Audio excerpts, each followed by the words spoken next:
Well, McKinsey just published 100 pages on the future of HR. 5 gaps to close. They include a fork in the road, which is to lead the transformation or get absorbed by IT.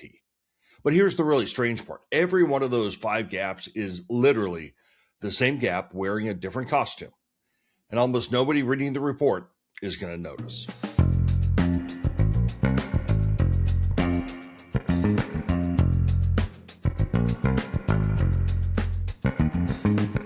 Hey there, senior leader, and welcome to the Talent Sherpa podcast. This is where senior leaders come to rethink how human capital really works.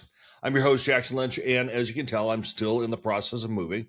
Took last week off, not only to move, but also to go spend some time with good friends over at GHX, where they invited me to keynote their collaboration week. It was a wonderful experience and couldn't say nicer things about the people that are involved in that organization. And I also hope everyone had a reverent Father's Day. I know that I lost mine 10 years ago, and every year on this day, it just reminds me how much I miss the man. But as we get into the topic today, we're going to be taking apart the new McKinsey's HR Monitor. Now, most of these reports like this, they give you a to-do list. Fix your workforce planning, fix your hiring, fix development, fix retention, fix your AI adoption. And they call those 5 different problems, 5 work streams. I think it's primarily 5 places to put a budget line. But I'm going to make the case that those are not 5 different problems. They are just one problem showing up in 5 rooms of the same house. And if you chase them as 5, you're going to spend the next 2 years looking busy while the thing that actually determines your future gets decided by somebody else. Now, this episode is for you.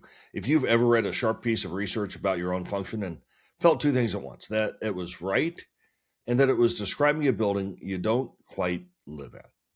And I hope by the time we end, you'll have a way to read this report and the next one like it that tells you where you should actually push. Ruthlessly pragmatic. But before we get into it, I want to say a quick thank you. A shout out this week to Mark from Puyallup. I've known Mark for roughly 40 years and just want to say thank you for being a part of this community and supporting the work. I'm a full-time content creator, so if you have an opportunity and you want to contribute, a couple places you can do that. You can subscribe to my best-selling Substack, or right here on the podcast for $3 a month, you can go ahead and support us there as well. You don't get anything different other than the feeling of satisfaction knowing that you're helping someone that is trying to make a living, bringing this kind of stuff to you every day. It's about $3 a month. If you want to do it for 30, that works too. But there's a link here in the show notes. And I also want to say thank you to everyone that's tuning in, whether you are listening from Orange, New Jersey, or from Montreal, where I'm told we are now a top 100 management podcast. And to all of my Montreal listeners, thank you sincerely. Please go grab a double-double at Tim Hortons on me. Figuratively, you should buy your own Tim Hortons. Anyway, I appreciate you being here. And look, speaking of getting that mandate defined, I want to tell you about something that I built for exactly this problem. That is one of the worst possible segues I can come up with, but here we are. I'm going to call this thing the mandate protocol, and I built it because every single HR leader in my practice keeps asking the same thing. A structured way to sit down with their CEO or other business leader and get explicit on what the function is actually supposed to produce. Not the feel-good version, not the big gooey words like strategic version. I mean the real one, connectivity, decision rights, and measurement. There are 15 modules delivered over 5 days. You can do the work at your leisure when you have space to think, and it's only $297. If you go through the whole thing, by the way, and you decide within 14 days it didn't deliver, just let me know, and I'm going to refund all of it, no questions asked. All of the risk is on me. I've had no one take me up on this offer yet. You can find it all at mytalentsherpa.com/the-mandate-protocol. All right, let's get into this. Let me walk you through exactly what the report found because I think the data is pretty good. This is McKinsey at its best when the diagnosis really hits. Roughly 1,300 HR professionals, 5,500 employees, 10 different countries. Starting with the workforce planning, 11%. Let me say that again. 11% of organizations are planning their workforce on a long-term capability-based horizon. Everybody else is doing headcount math for next quarter. And automation is rewriting which skills the business even needs, and the planning function is still counting heads against a budget. That's a problem. Then development, 24% of employees reported zero training participation, none. And more than half are getting feedback once a year or never. So tell me again what our OD groups are really working on. And here's the detail that should stop you. HR leaders in the study overestimated both how much training people were getting and how much employees actually received development. So the function is misreading its own workforce on the very thing it's supposed to own, and they're taking way more credit than they deserve. That's a little scary, to be honest. And then let's talk retention. Mobility is freezing up. People with good jobs are staying in them. Voluntary attrition is down. And when employees say why they stay, it's not the ones that have long-lasting hold power. The top answers are concrete. Their pay, 52%, work-life balance, 46%, job security, 45%. Those aren't the reasons why people stay.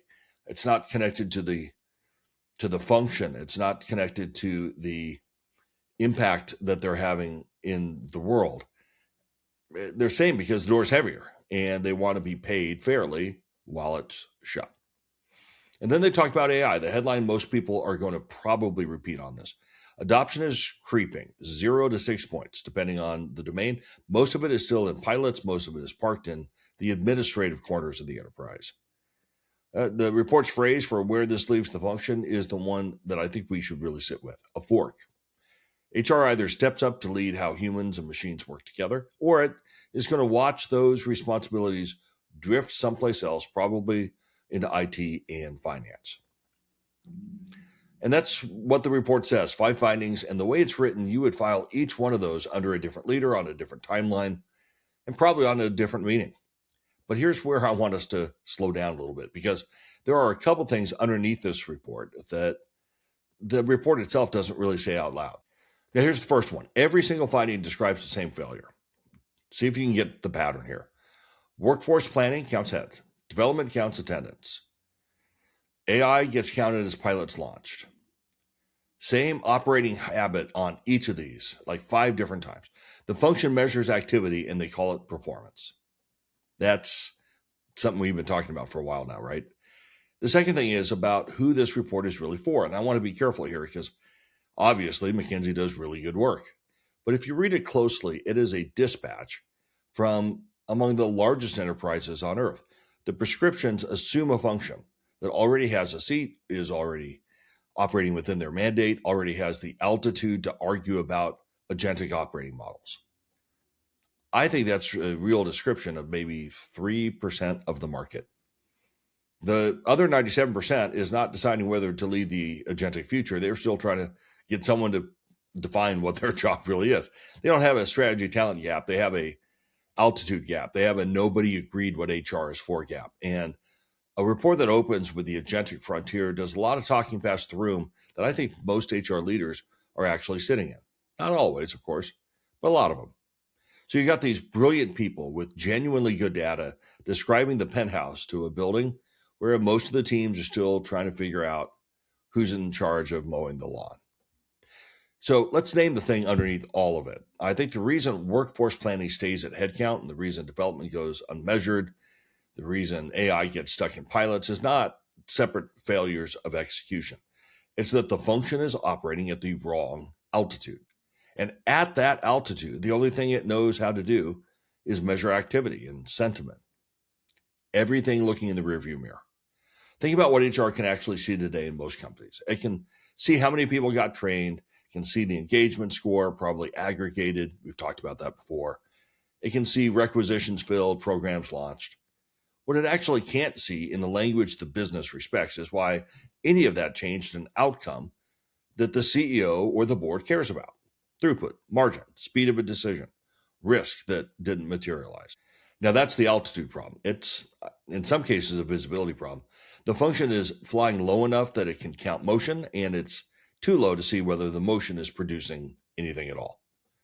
So now pull AI back in, because this is where I think it gets sharp. And I wrote about it on the Substack a couple of weeks ago. The core of this is very simple. AI dropped into an operating model that measures activity is just going to produce more activity. It's probably going to do it faster. Does not say whether it's the right thing. So, for example, if a recruiter's job is filling recs, AI is going to help them fill those recs quicker. And time to a productive hire doesn't necessarily move. If finance closed the books by hand, AI is going to help them close it faster. And that decision that is required in the process are still waiting behind the same approvals.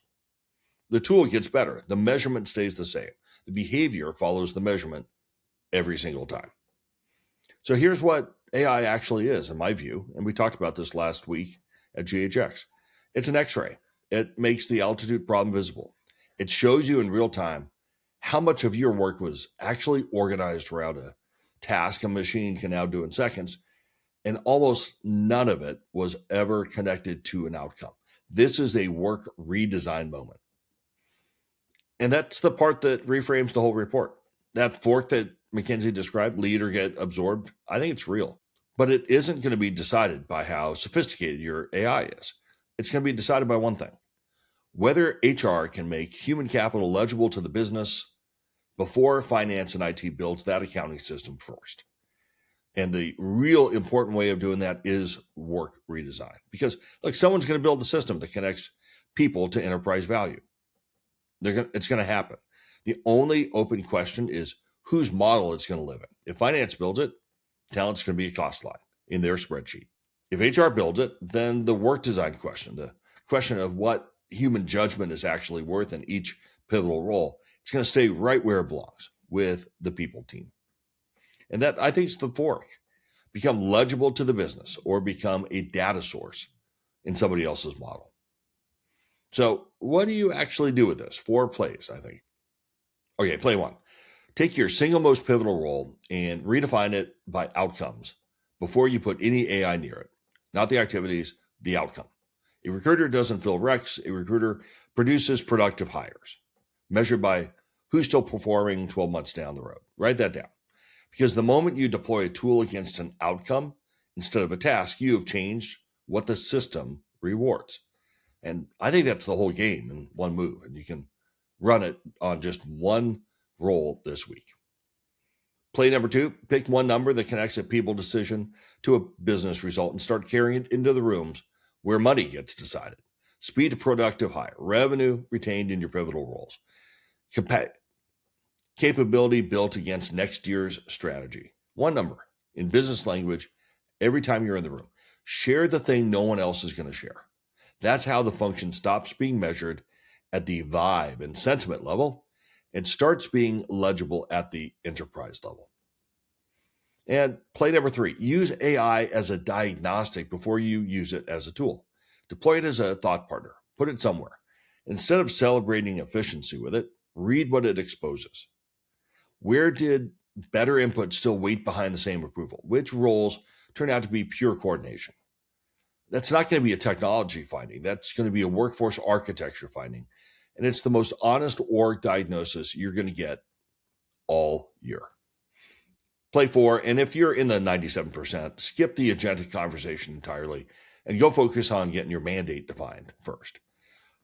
A handful of sentences agreed in writing between you and your CEO on what your function is accountable to produce, about what your decision rights are, how you're going to be measuring it, and the outcome that you actually own. And it's not a human capital one. It's not an HR functional one necessarily. The only bad answer when you get your mandate is if you don't know what it is.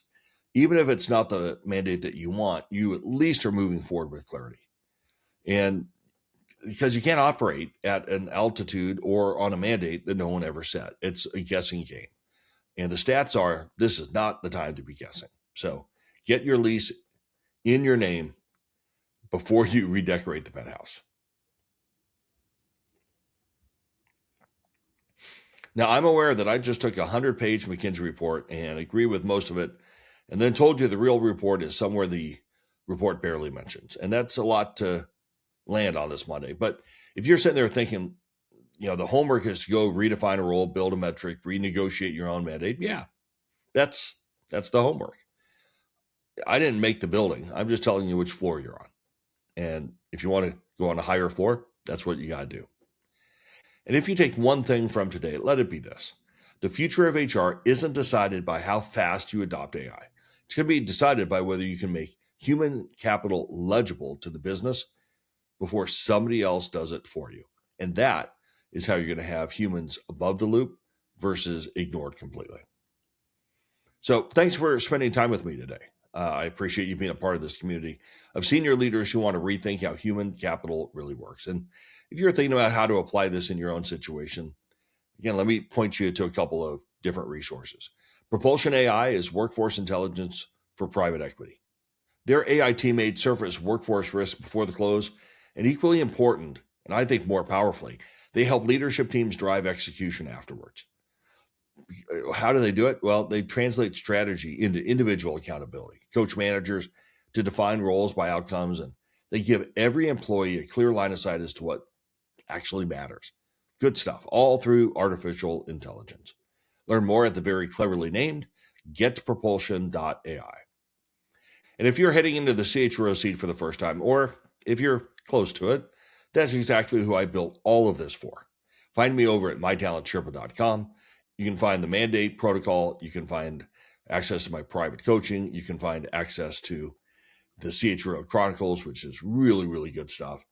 And of course, you can join the waiting list for the next CHRO Ascent Academy. And we're getting close to launching a couple of other training programs, specifically around business acumen and readiness for AI. So I look forward to sharing some of those with you there as well. And that's it for today. Until next time, keep raising the bar, keep making the work legible, and keep on climbing.